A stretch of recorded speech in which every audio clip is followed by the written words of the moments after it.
If you like my videos, don't forget to follow me on social media to keep up to date with all the latest news regarding my channel and my content. And most importantly, don't forget to subscribe below or at the end of the video.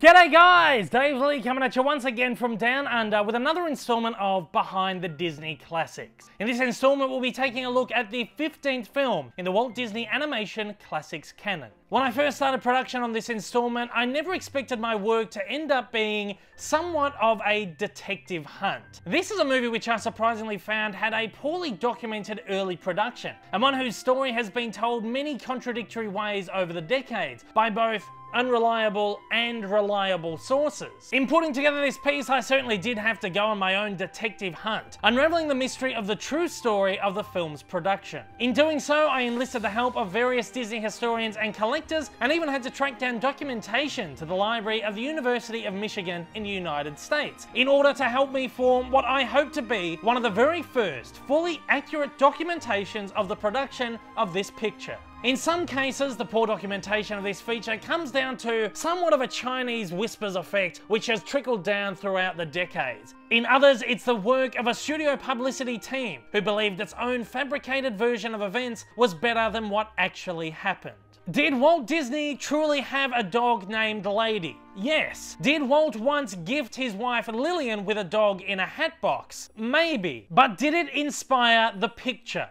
Released in 1955, it is, of course, Lady and the Tramp.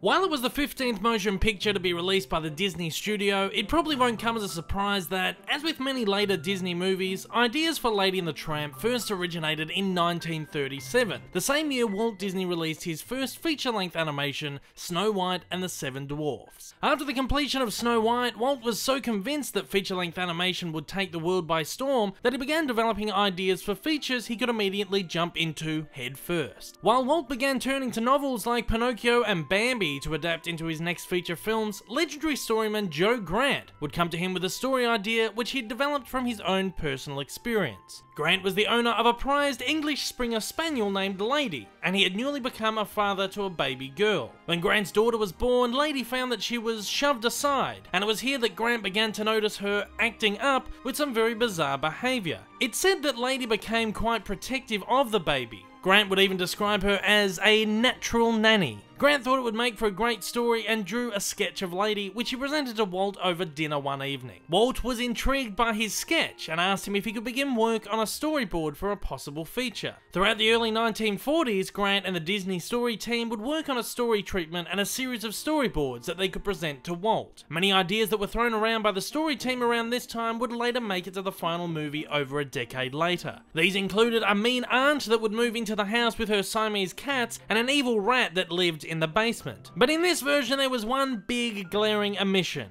There was no Tramp. In 1943, Grant and the story team would finally present to Walt their storyboards for the proposed feature, Lady. Yet, to the team's surprise, Walt absolutely hated it. It was incredibly clear to him that the story lacked a clear narrative and amounted to nothing more than the silly antics of a dog. Walt conceded that the dog had a charming quality that he liked, but the charm was certainly nothing that could sustain an entire narrative-driven feature. He wanted action, he wanted conflict, he wanted romance, and most importantly, he wanted something a little less savoury. Disappointed and annoyed with the final product, Walt decided to shelve the project, throwing it on a rapidly growing pile of rejected film concepts, some of which included Beauty and the Beast and The Little Mermaid. While Walt was unhappy with Grant's treatment, he still allowed him to turn the idea into a short story, which he would publish in the book Walt Disney's Surprise Package, released in 1944. The short story Lady, which runs at only 5 pages and is attributed to the Walt Disney Studio and not Grant himself, is, along with surviving concept art,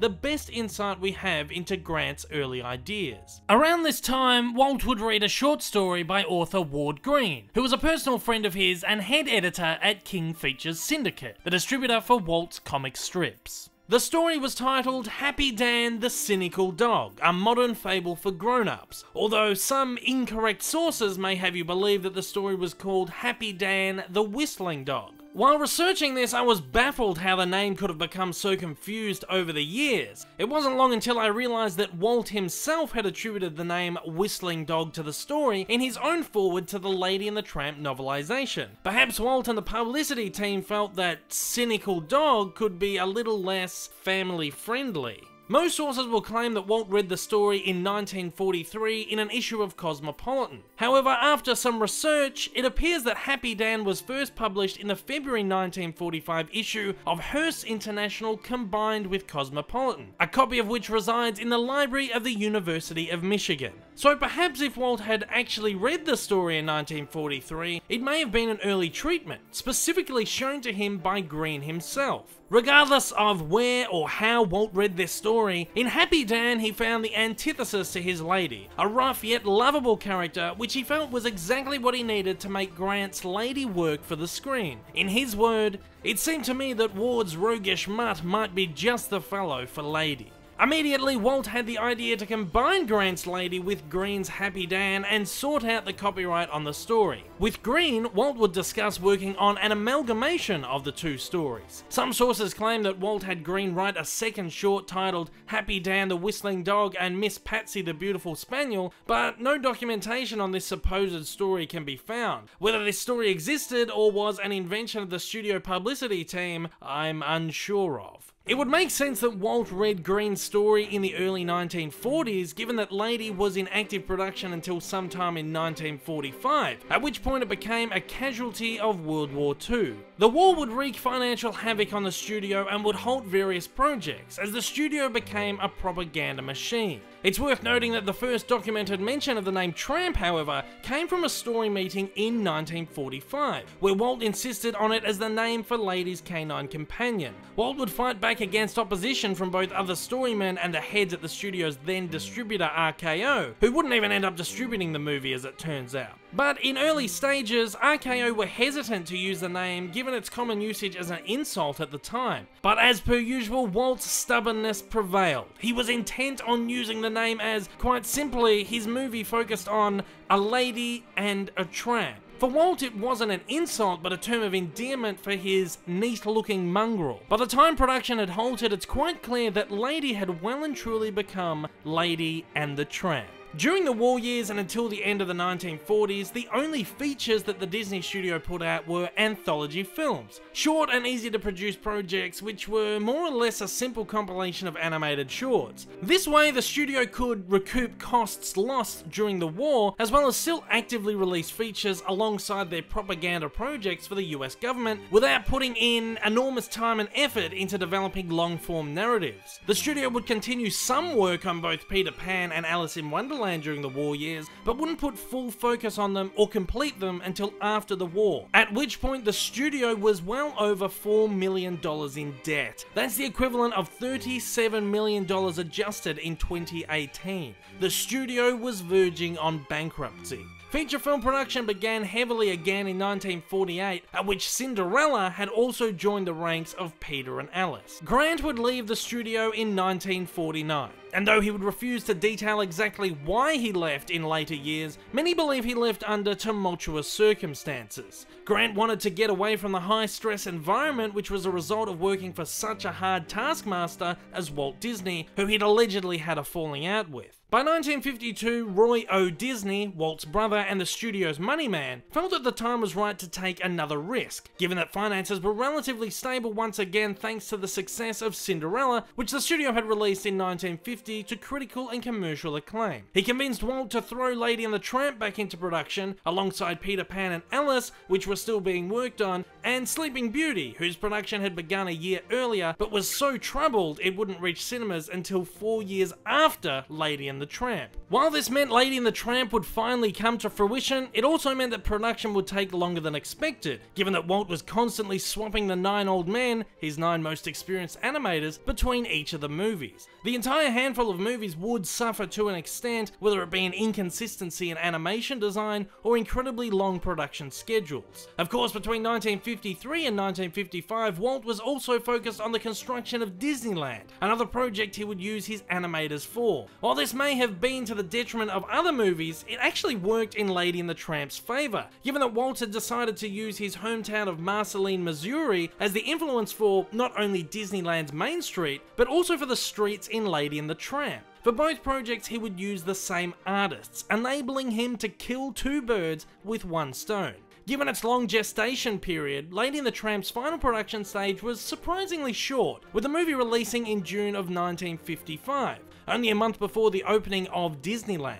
Lady and the Tramp had originally planned to open a little earlier, but a few decisions meant the release date was pushed back just a little. At first, animators struggled to draw from the perspective of a dog and gave background artist Claude Coates the task of building miniature models of the interiors of Darling's house. Using these models, Coates was able to take many pictures from low angles, which would inspire animators in their designs and would help Coates with his background. Just as they had a decade earlier on Bambi, animators studied real-life dogs for reference on their drawings, with many being brought into the studio to be sketched by the artists. For Lady and the Tramp, Walt wanted serious animals, just as Bambi had, and not funny animals like Donald or Goofy. While this required more effort for the animators and stretched out the movie's production period, it set a standard for Disney features to follow. Any feature that required an animal cast would use realistic designs, while the shorts would continue to use stylized designs. However, the one decision that impacted the movie's release date more so than any other was the decision to use CinemaScope's widescreen format for the movie. This made Lady and the Tramp the first animated movie to be produced in this format, meaning background artists and animators would have to get used to producing artwork in a new aspect ratio and on a much larger canvas. Background art would need to be wider, much wider, and characters needed to be more spread out across the screen. Animators also had to get used to a new way of filming the animation. Animator Ward Kimball would describe the new process saying, "In CinemaScope, cartoon characters no longer perform in one spot against a moving background, but are moved throughout the scenes." This would completely change the way animators had been producing animation for over 3 decades. Not long before release, Walt suddenly had the realization that, given CinemaScope and widescreen weren't commonly used, many cinemas didn't even have the capability to screen movies in the format. This forced Walt into issuing a second version of the movie, which would use the standard aspect ratio, forcing layout artists into reformatting many of the scenes where characters sat outside of the standard frame area. By the end of production, these setbacks had not only delayed the movie's release, but ballooned the budget from Walt's estimated $1 million to $4 million. Adjusted for inflation in 2018, that's the equivalent of a $9 million estimation, jumping to a $37 million budget. These days, this would spell disaster for any studio. And while this was a risky move, it showed Walt and the bankers had enough faith in themselves by this point that they could make enormous gambles. This was especially risky at the time where Walt was putting most of his money into the construction of Disneyland. Of course, Walt certainly hadn't helped himself by the fact he hired legendary recording artist Peggy Lee to write and perform many of the movie's songs, as well as provide the voice for Peg, Darling, and the Siamese Cats. When the movie was finally released, Lady and the Tramp took in almost double its budget, with box office takings of $7.5 million. That's the equivalent of $69 million adjusted in 2018. The movie also happened to be the first feature to be released by Disney's own distribution arm, Buena Vista, which Walt and Roy started after a dispute with RKO. Having their own distribution arm allowed them a larger slice of their own pie. Up until this point, most Disney features had either plummeted at the box office or merely made a return, except for Snow White, which made an enormous return for the studio, and Cinderella, which had been a great success and saved the studio from bankruptcy. Nonetheless, next to only Snow White, released almost 20 years earlier, Lady and the Tramp became the studio's most successful movie to that point. Of course, for this we can factor in the fact that by this point the war had been over for a decade and audiences were in better economic conditions to return to the cinemas. However, the biggest influence on the movie's success was perhaps Walt himself. It was around this time that Walt had become not only a brilliant businessman, but a tenacious salesman as well. Walt's Disneyland TV series had debuted 8 months earlier, which he used as an innovative platform to promote not only the construction of Disneyland, but the releases of his latest features, as well as showcasing made-for-TV serials and documentary. The show was the first of its kind, and Walt Disney went from a household name to a member of the family. Walt used the program to advertise Lady and the Tramp, producing a behind-the-scenes special on the movie titled A Story of Dogs. He aired this special initially 7 months before the release of the movie, then again a month before, and for a third and final time the month after. He would also air a 20-minute segment focused on the movie's musical numbers in an episode titled Cavalcade of Songs, which would air 4 months before, the day before, and then again 2 months after.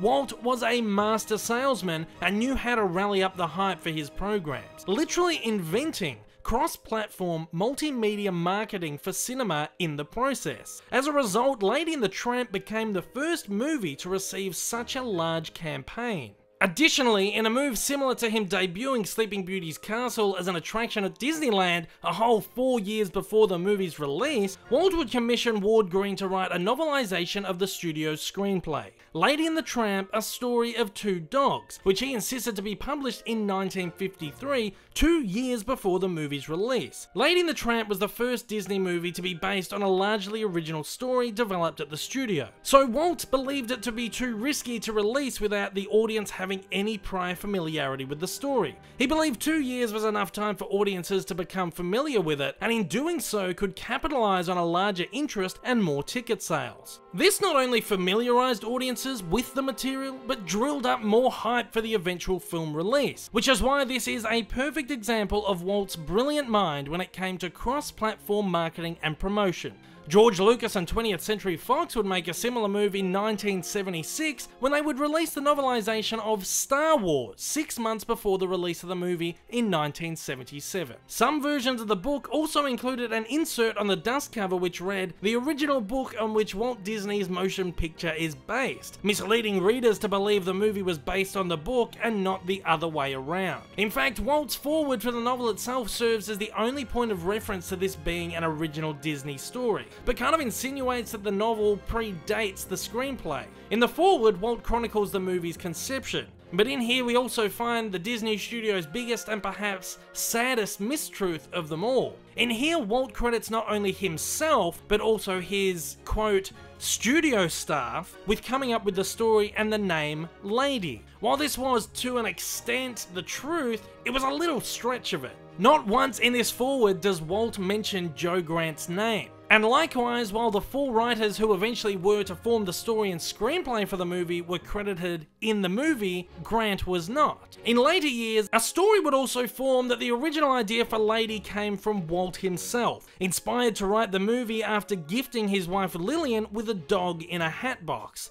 Whether this was true or not, no one could really say. If it was true, it could have inspired that one scene, but it certainly didn't inspire the entire picture. Neither did Walt's dog itself, who just happened to be called Lady. Many people believe that Lady from Lady and the Tramp was named after Walt's dog Lady, but as we can see, this was not the case. Sadly, due to his early departure from the studio, Grant never received any official credit for his work on the movie, almost as if he'd never sparked the idea in the first place. This is the perfect example of Disney's early publicity machine in overdrive, and a studio so hell-bent on keeping a crystal clear image that they would literally rewrite history in doing so. This is most likely the major reason there is so much mystery and so many tall tales surrounding the movie's early years in production, and while there is very little accessible documentation of it. From this super political behind-the-scenes story, we must not walk away with any ill will towards Walt or the studio. This is simply the way things were,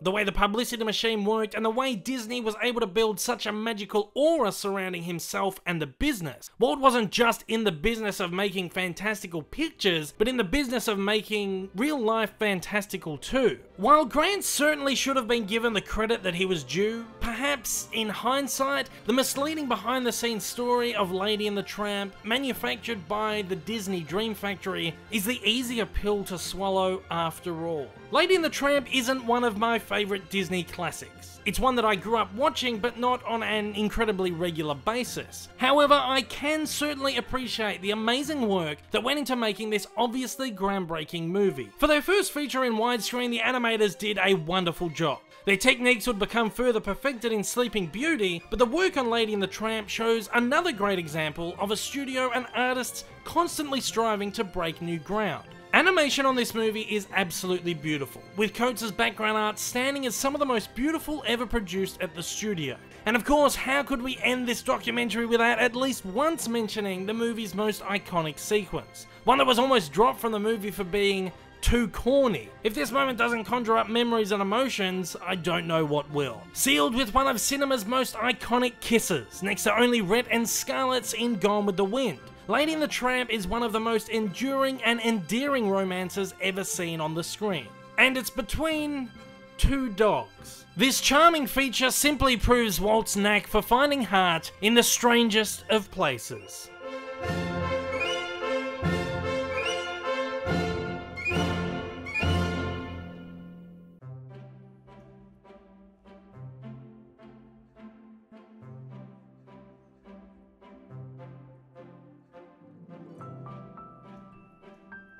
Thank you for joining me for another edition of Behind the Disney Classics. If you enjoyed this video, make sure to hit the like button down below, and if you'd like to join me for future installments, hit subscribe. While you're at it, don't forget to check out my past editions in the Behind the Disney Classics series. I hope I'll see you again soon, guys. Take care, and I hope you have a magical day.